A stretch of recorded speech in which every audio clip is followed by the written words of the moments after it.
అదాని దాంట్లోకి సంబంధించి as a YSRCP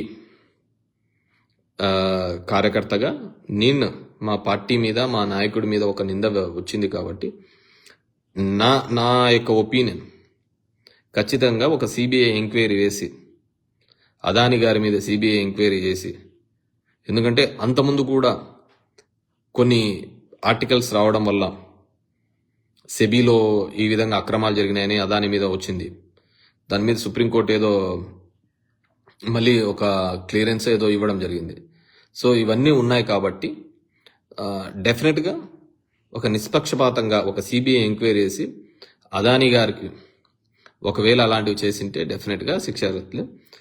మా పార్టీ వాళ్ళు ఉన్నారా అని ఎవరైతే చూపిస్తున్నారో, ఏ అయితే టీవీ ఛానల్స్లో చూపిస్తున్నారో వాళ్ళందరినీ కూడా ఖచ్చితంగా అది ఉంటే నిరూపించాలని చెప్పేసి కోరుకుంటున్నాను.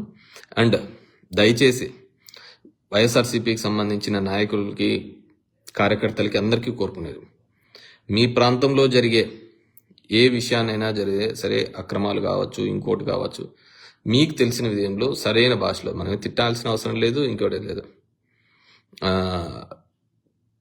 మనము సరళమైన భాషలో మీకు తెలిసిన లాంగ్వేజ్లో, మీకు తెలిసిన స్లాంగ్లో అక్కడున్న పరిస్థితుల్ని, అక్కడ జరుగుతున్న అన్యాయాల్ని ఎత్తు చూపించే ప్రక్రియ చేయించాలి. ఎందుకంటే చంద్రబాబు నాయుడు గారు చాలా హామీలు ఇవ్వడం జరిగింది. ఇంతకుముందు నేను చెప్పిన ఏ విధంగా అని 30,000 మంది మిస్ అయిన కేసులు పాపం, అదేవిధంగా ఎన్నో అబద్ధాలతో, అంటే మనం నిజం అనుకుంటున్నాడు, అతను పాపం నిజమే అనుకుంటాను, తీడుస్తూనే ఉంటున్నాడు కాబట్టి. సో సంపద సృష్టించి ఇవన్నీ చేస్తూ ఉంటున్నాడు, దానికి అప్పులు చేస్తున్నాడు. సంపద సృష్టి అని అంటున్నాడు, మళ్ళీ అప్పులు అంటున్నాడు. కానీ మా జగన్మోహన్ రెడ్డి ఏం చేసినాడు? 7,000 కోట్లు పెట్టినాడు. ఎందుకు? గవర్నమెంట్లోకి మళ్ళీ వచ్చేస్తున్నాం, జూన్ ఆఖరికల్లా అమ్మఒడి బటన్ నొక్కల్లా, అమ్మఒడి జనాలకి ఇవ్వాలా అని ఈయన 7,000 కోట్లు పెట్టినాడు. అదే మాకు వర్కులు చేసిన చిన్న చిన్న కాంట్రాక్టర్లకు ఇచ్చినా కానీ, కార్యకర్తలు ఇచ్చినా కానీ వాళ్ళన్న బాగుపడింది అనమాట. బాబు జనాలకు మెయిల్ చేయాలా అని చెప్పేసి 7,000 కోట్లు పెట్టినాడు. 7,000 కోట్లు అది ఆటికి పోయినాయి, ఇంతవరకు ఒక పథకం లేదు, ఏంది లేదు. అప్పులు ఇప్పటికే 57,000 కోట్లు చేసినారు, ఏం చేస్తున్నారో ఏమో తెలియదు. ఈయన ఆలోచన అట్లుంది. ఆయన 100 కోట్లు పెట్టినాడు. దీంట్లో చంద్రబాబు ఎంత స్మార్ట్ అంటే అతను తెలిసిపోయింది 2019లో గవర్నమెంట్ రాదని. జగన్మోహన్ రెడ్డికి తెలియలే, ఖచ్చితంగా వచ్చేస్తున్నాము విత్ బిగ్ అని చెప్పేసి. అందుకు 7,000 కోట్లు పెట్టి అది అమ్మఒడి కోసం అని పెట్టడం జరిగింది. తీరా చూస్తే అది ఏ ఊరికి పోయినాయో తెలియదు ఇప్పుడు అనమాట.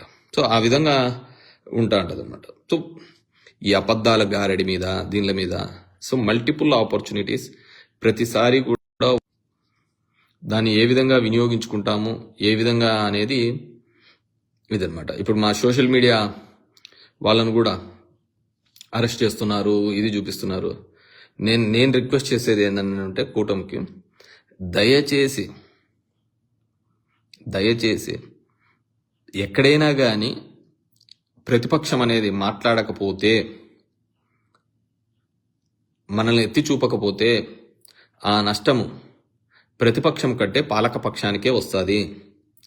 ఈ విధమైన మ్యాండేట్స్ 151 సీట్లు కావచ్చు, 164 సీట్లు కావచ్చు, ఈ మ్యాండేట్స్ అనేది డెమోక్రసీకి చాలా ప్రమాదకరం. ఎందుకంటే చంద్రబాబు మన ఎప్పుడో వినేది కూడా చూసిన, నాకు అన్ని తప్పుడు సంకేతాలతో, తప్పుడు మాటలతోనే నేను 14 నుంచి 19లో మోసపోయినాను, అందుకే ఓడిపోయినాను అని చెప్పేసి ఏదో వినడం చూసిన అనమాట. ఇవి చాలా నెగిటివ్. ప్రతిపక్షం అనేది లేకపోయినా, మాకు 151 వచ్చినప్పుడు ఏమనుకున్నాం, మొత్తం ప్రజలందరూకి ఈ మా సైడే ఉన్నాము, ఇంకా మాకు ఎదురే లేదనుకున్నాం. తీరా చూసేకల్లా ఇప్పుడు ఏమైంది, 2024 వచ్చేకల్లా దెబ్బతిన్నాము లేదా?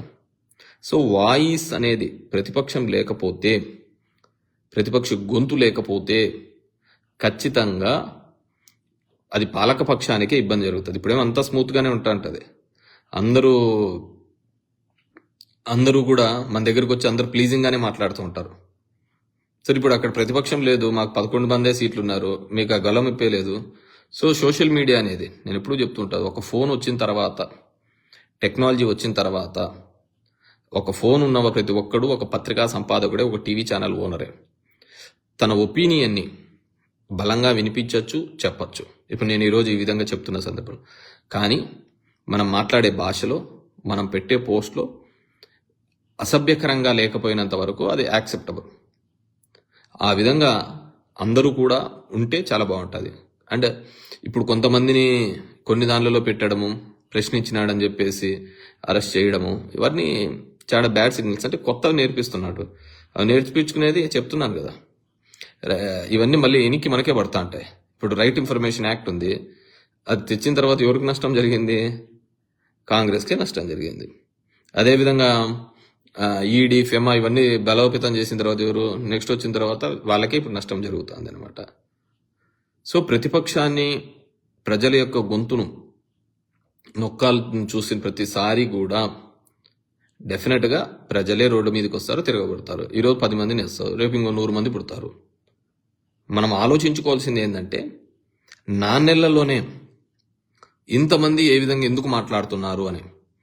చంద్రబాబు నాయుడు 2.5 సంవత్సరాల వరకు మాట్లాడలేకపోయినారు, బయటకు రాలేని పరిస్థితిలో ఉండే. కానీ ఇప్పుడు 4 నెలలకు 5 నెలలకే జనంలో ఒక అన్రెస్ట్ వచ్చింది,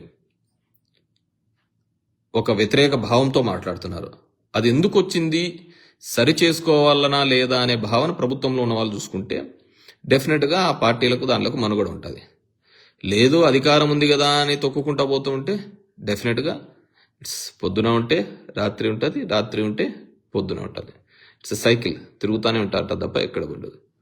సో ఎప్పుడైనా కావచ్చు